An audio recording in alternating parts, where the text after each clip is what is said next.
Hi everyone, it's Karen here. Welcome to another video with me and Lavinia Stamps.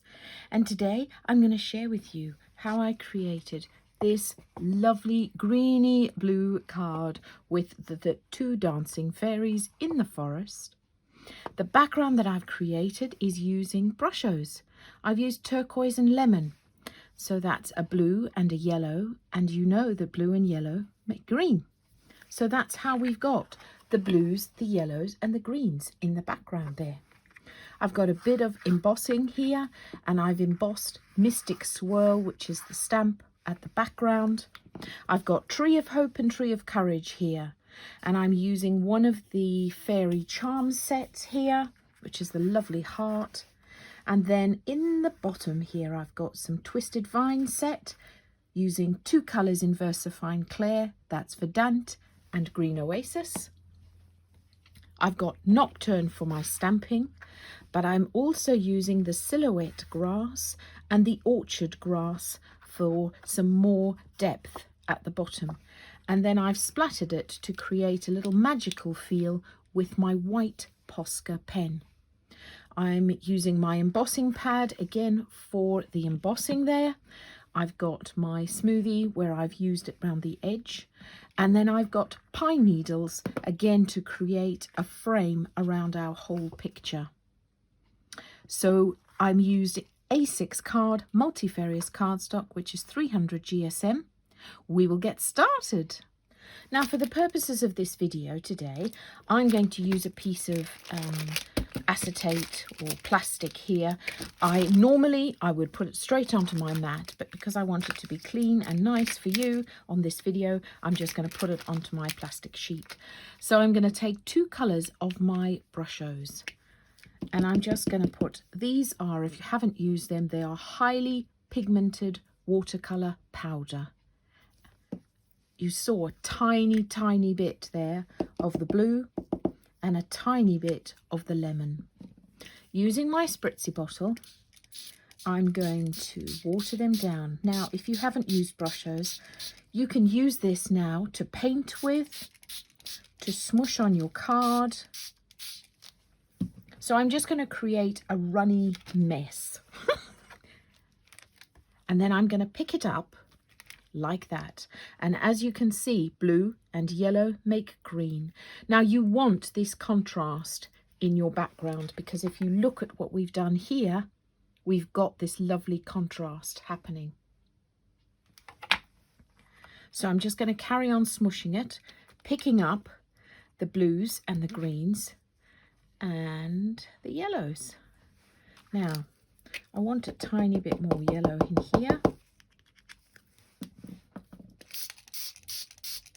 So you want to put enough water in it so that there are none of the crystals left, because we want this to be a lovely smooth background, not full of pigmented crystals. There we go. I'm just going to pick up a bit in the middle there. Fabulous. So now I've got this lovely greeny blue background. I'm going to clean this off. I'm going to dry my card and I'll come back to you. So here we have it, lovely and dry, and now I'm going to put my Tree of Courage and my Tree of Hope either side of this card. I'm going to leave a bit of space at the bottom so that we can put the grass here, and a bit of space at the top so that we can put that magical Mystic Swirl at the top. So a bit of space at the bottom, bit of space at the top. Now I am using my stamping platform here, just because the texture that created by the brushos sometimes means that my stamps don't come out as crisp as I would like. So I'm going to use the platform in this instance. So what we want is we want to create this little fairy den here that our lovely two fairies can play inside. Then I'm just going to switch it round and do the same for my Tree of Hope.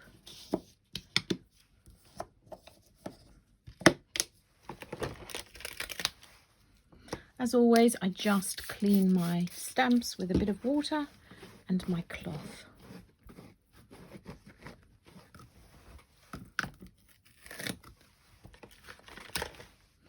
And I'm just going to pop this the other side. And it's okay that they meet in the middle. Look, some of these branches are overlapping. Again, I'm trying to create this lovely enclosed look.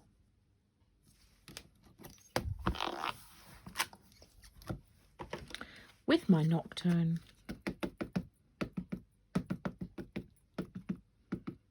I love these two trees. There are so many things you can do with them.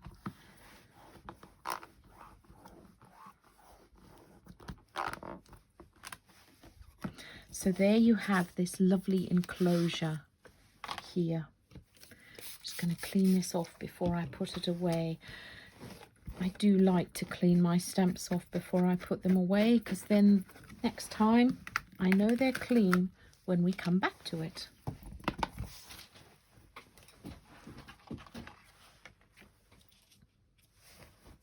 So now this background is slightly lighter than this one, but I'll show you how we're going to darken it around the edge.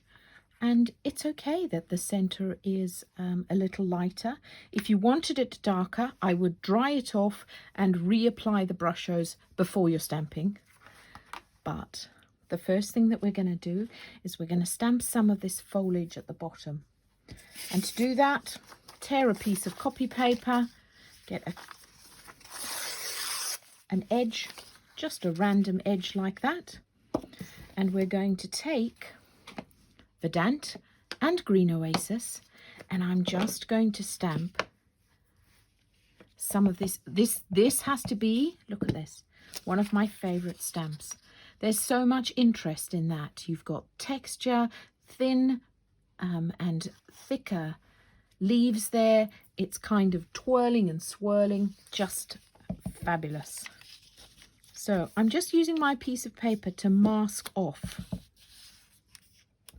some of the areas so that my little vine can pop up, see, in different places in my little fairy glen. That's enough with Green Oasis. No, with Verdant. My Green Oasis is the darker colour. And I'm just going to ink that up and do the same. Pop a few of those in and around the base of the trees here at different heights, because that's going to create interest and variety, as you would expect in a little forest setting. That one looks a bit contrived, doesn't it? There we go. Lovely. Then I'm going to pop some of my silhouette grass. For that, I'm going to use the Green Oasis. It's the darker colour.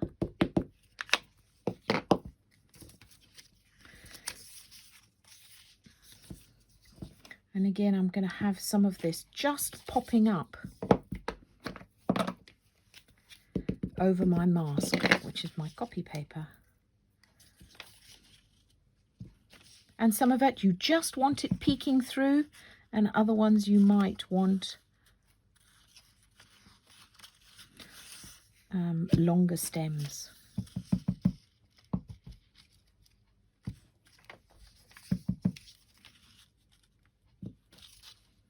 There we go.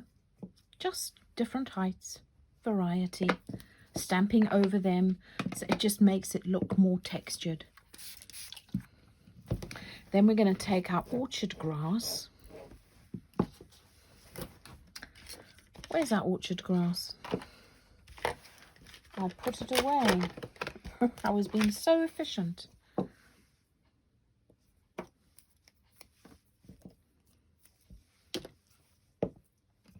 And for this, I'm going to use two tones in the greens, the lighter green first. And again, this is just going to pop up It's really soft and feathery, as grass is. And if it's anything like my grass, we've got more of these floaty bits than we have the beautiful manicured pieces of the grass. So I'm just going to put some of these popping up here and there.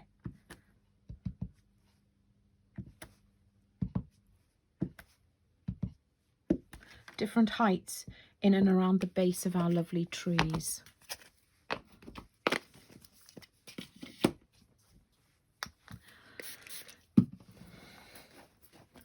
Then I'm going to emboss it. So we've kind of done a bit of decoration at the bottom, and now we're going to do a bit of decoration around the top.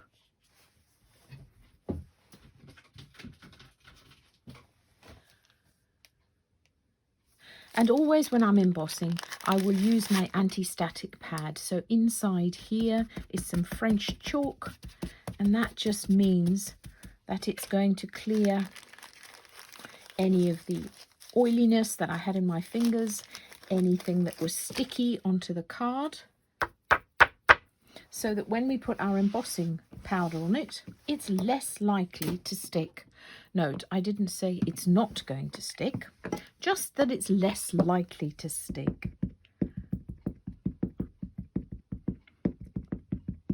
So I'm using my Versamark ink pad, it's a lot stickier than our normal ink pads. And I'm just going to pop 2 of these Mystic Swirls along the top edge.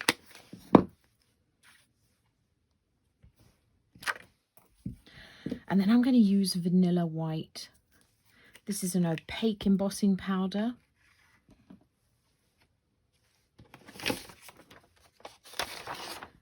Don't forget, underneath it, my opaque embossing powder. A piece of paper underneath it to catch my powder. And I folded it in half to create a bit of a funnel.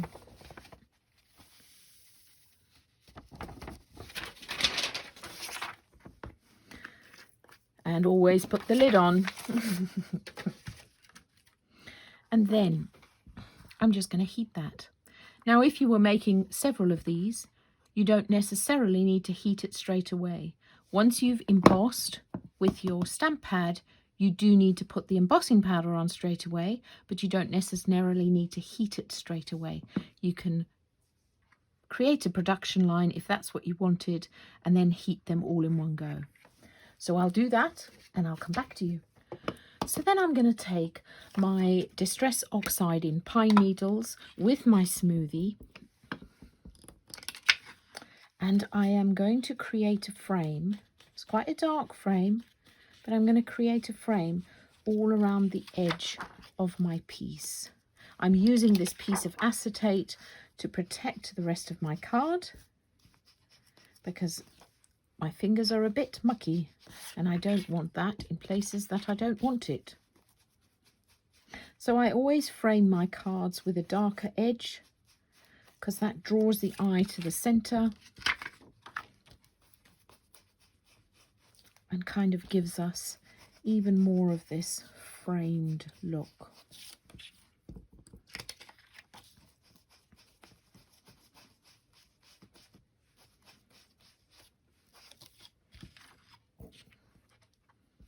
There we have it. Look at that. So it was looking a bit light, but I quite like how it's turning out now.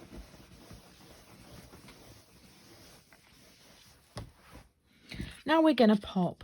This is the 3 set. They're 3 dancing fairies. They are so cute.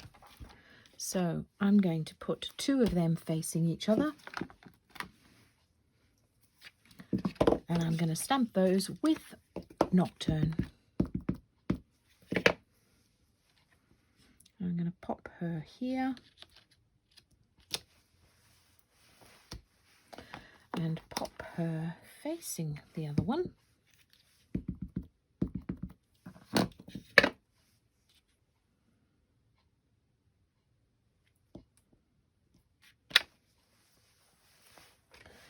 And it looks as though they are touching, looking at this beautiful fairy charm.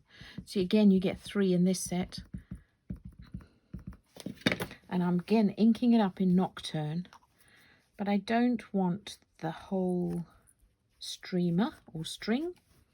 So I'm just going to wipe off the top bit of it so it only stamps at the bottom. Lovely. Then I'm going to take my white pen and just create a bit of a mark on my heart, which gives it that sort of 3-dimensional look. And then what I'm going to do finally is create some white splatters. You'll see a lot of splattering in my work just because I think it gives it the texture and an interest. And for this fairy scene, it sort of creates a bit of a magical little look. But because I don't want the fairies splattered, I'm just going to put the stamps over where they were and grab my Posca pen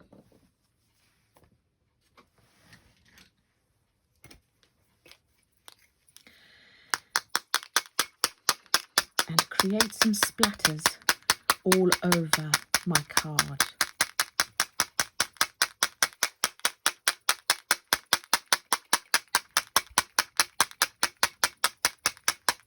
So I'm just hitting it with the edge of my ruler. I guess you can just splatter it, but when I've ever done that without hitting it with another implement, I tend to land up with splatters where I didn't want splatters, and I don't like that. So I'm just going to now pick up my little fairies and I am going to clean them straight away because that is white acrylic paint in the Posca pens and I don't want that on my precious little stamps. So there we have it. That is what we have just created. You can mount that on a card. I probably will. And when I mount it, about a 3mm border on each side, and then I'll probably double mount it. This is the one that I did before, and all that's happened is that I had a bit more colour on with my brushos. But as I said, if you wanted it a bit darker, then just apply some more brusho once you've dried it. Or don't dilute the brushos as much as I did. So either or, I hope you've enjoyed that. I'd love to see what you makes. Thanks so much for watching, and I'll be back again soon. Bye for now.